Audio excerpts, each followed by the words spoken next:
conditioned by all the media for the past couple of decades to slowly but surely start accepting the existence of aliens and UFOs.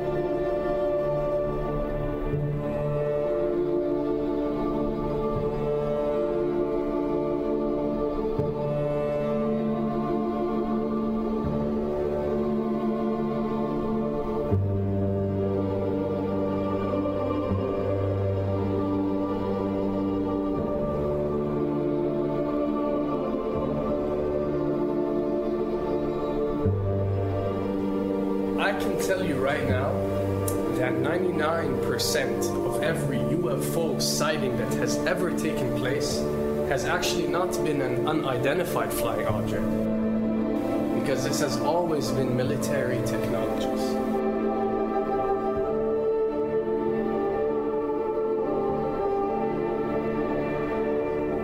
Another thing I'd like to point out is surveys and questionnaires. You know, we get surveys and questionnaires all the time, sent out by the state or by the government or by our rulers and our officials and so on and so forth. Do you really think that these ruling powers care about what you think? Do you really think that they're waiting to ask you and receive your answer before making a decision? What happens with these questionnaires is that they are released. For example, what country do you think the US should attack next?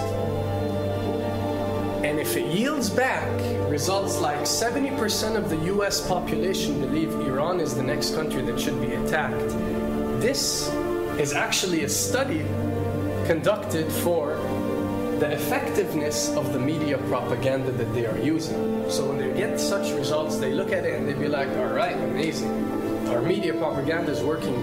We are purposely trying to manipulate people to think that Iran should be the next one, and check out the survey results. We're doing a great job in propaganda. That's what it's all about. And if the results come back and they aren't up to par, so let's say 20% want war with Iran and 80% want actual peace, they say, okay, so now we have to go and rework our media propaganda and make it more effective so these percentages change. Why am I saying this? Because of the UFO phenomenon. Since the 60s, the amount of people who believe in extraterrestrials have skyrocketed, and are only increasing day by day in our modern world. This only confirms the success and the plans that are taking place to first manipulate you to believe in UFOs, and second, to conduct a UFO attack that is going to force the whole world to unite to fight off this enemy and accept the New World Order. A former Canadian government official is warning we may be on the verge of intergalactic war, saying, quote, the Bush administration has finally agreed to let the military build a forward base on the moon, which will put them in a better position to keep track of the comings and goings of visitors from space, and to shoot at them if they so decide. I was introduced to the late Dr. Wernher von Braun, in the U.S., the father of rocketry. In my first meeting with him, during that first 3.5 hours, he said to me, Carol, you will stop the weaponization of space, because there is a lie being told to everyone that the weaponization of space is now first being based upon the evil empire, the Russians. There are many enemies, he said, against whom we're going to build this space-based weapon system, the first of whom was the Russians, which was existing at that time. Then there would be terrorists. Then there would be third world countries. Now we call them rogue nations or nations of concern. Then there would be asteroids. And then he would repeat to me over and over, and the last card, the last card, the last card would be the extraterrestrial threat. As a military strategist, as a person who worked on the MX missile, which I did later, he said, you will find that there is going to be a spin to find some enemy against whom we have to build space-based weapons, and now we should expect the spin. And that's the formula, except that it's all based on a lie. A supersonic saucer. Called the Silver Bug, it was truly revolutionary. The plans show in detail a multi-jet engine craft that boasted amazing maneuverability and speed. It's an intriguing thought that this concept may tie in with the work of the German scientists who brought saucer technology to the US at the close of the Second World War. What was needed were certain cover stories. What do you do when people are spotting aircraft and then telling reporters that they've seen something very unusual flying out of an airbase in Nevada? And frankly, this was the origin of a lot of the sightings that took place in the mid-50s, 1954, 55, 56, of unidentified flying objects, the UFOs. So the CIA was involved in encouraging people to believe that, yes, they saw UFOs, and the CIA and the military tried to be very helpful to reporters to get these stories out, to divert the attention of the country, and particularly the people in this region, about what they had actually seen. Mexican Air Force pilots capturing on videotape what are said to be 11, count them, 11 UFOs. The Mexican Air Force has released a video that some of you are going to find difficult to believe.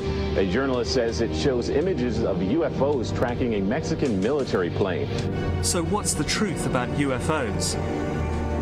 The story of successive attempts to develop radically new forms of flight, conducted under the strictest secrecy, is inextricably bound up with our relationship with UFOs over the last 60 years.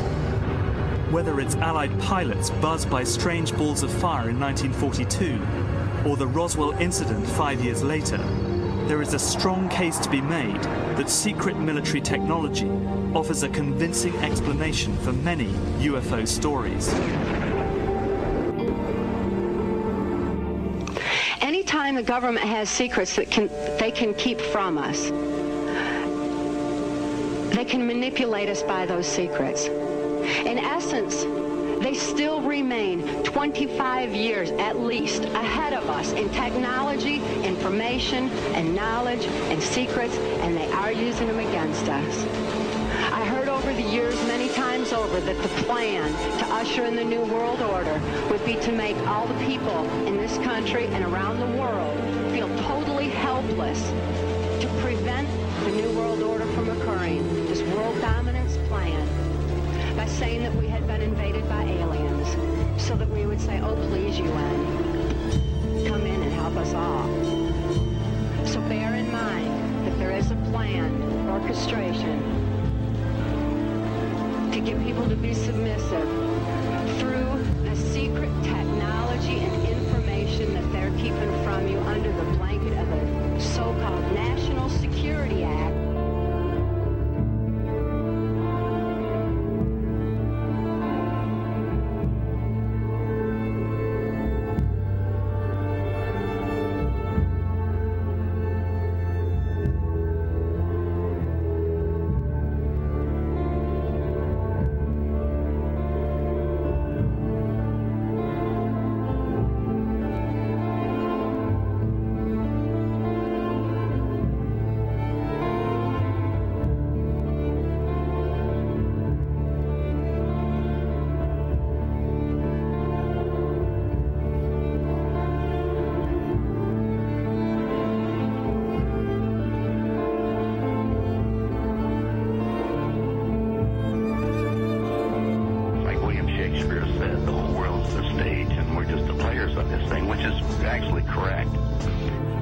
Perhaps we need some outside universal threat to make us recognize this common bound. I occasionally think how quickly our differences worldwide would vanish if we were facing an alien threat from outside this world.